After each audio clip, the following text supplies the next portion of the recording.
The senator behind that effort joins me now, Democrat Brian Schatz of Hawaii. Senator, it would be a big change. Obviously, this is something that's stood in constitutional structure since the ratification of the document itself. Why do you want to get rid of it? Well, it's a basic principle. We ought to count all of the votes. All of the votes ought to count equally, and the person who gets the most votes ought to be president. It's the way we do it for mayor or congressman, for United States senator, for governor, for the state house, for the county council. The person who gets the most votes gets the office, and only with the office of the presidency is it sometimes the opposite. The people, I guess, that argue on their side, right, there's a bunch of arguments they use. A lot of them are sort of really bad. But I guess the best version is that that people are concentrated in very few areas, and that if you got rid of Electoral College, just did popular vote, then they would just focus on areas where people are concentrated, and vast swaths of the country wouldn't get to see any candidates and wouldn't get any attention paid to them. Yeah, a couple of thoughts on that. First of all, as a practical matter, in the waning weeks and even a couple of months of every general election for president, by the end of it, you're only talking about 6, maybe 8, maybe 10 states that are in play. And presidential campaigns literally pull their financial resources, their human resources, the most valuable resource, which is the candidate's time and physical presence. They pull out of all those other states. So 40 or more states get totally ignored. The territories get totally ignored. And then 8 or 10 states get all of the attention. And so if we changed it to a national popular vote, everybody's vote counts the same, and you would be in no position to ignore anyone. The other part of this idea that a presidential candidate is going to park himself or herself in LA and Chicago and sort of try to run up the score there, that would be a really good way to lose. United States senators are also popularly elected. They all have states with some urban center and some rural neighborhoods, and everybody would be unwise to park themselves in the main city and never get out across the state. That is a recipe for losing an election. So it's just, I mean, look, they're uncomfortable with this position because they have to defend this idea that the person who gets the most votes is not necessarily going to be the president of the United States. Well, there's an aspect to it too. You know, I've seen the coverage of this in the conservative media and on Trump TV, that it's a sort of takeover by some scary mob of Democrats. And I thought former Maine Governor Paul LePage sort of articulated the fear the most succinctly. Take a listen to what he had to say in February.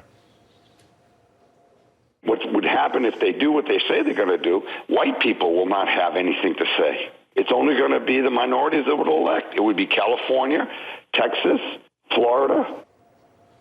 What do you think of that? I don't know how to respond to former Governor LePage, but I will tell you that if their main spokesperson against this kind of reform is former Governor LePage, I think we're in pretty terra firma.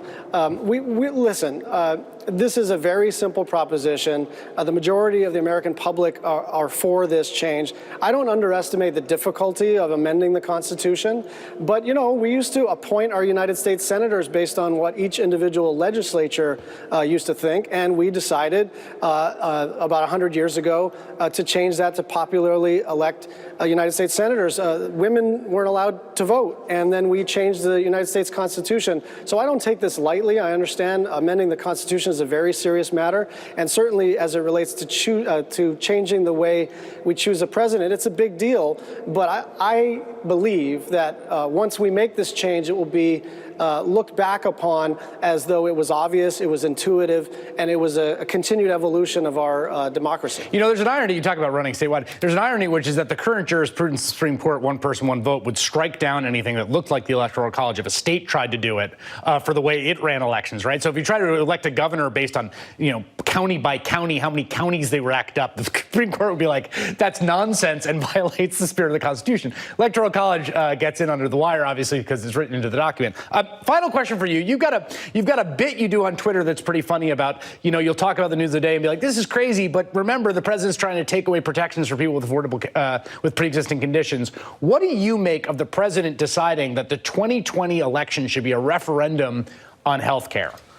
Well, listen, I'm pleased. And the reason that I'm pleased is not because the Republicans continue to try to take away our health care. They are doing that. They did it for 6 years when President Obama was president.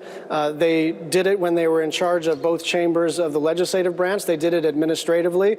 And now they're trying to do it through the courts in terms of invalidating the whole health care law. But what I loved about what happened over the last couple of days is they're admitting it, that they're not going to stop. They cannot help themselves. And despite the punishment that they received electorally in 2018, despite the fact that this is the most unpopular thing they could possibly do, this is their project. They are committed to it, and they're not going to let go of it. So I'm pleased at least they're admitting it and that we can litigate this over the next year and a half. All right, Senator Brian Schatz-White, thank you very much.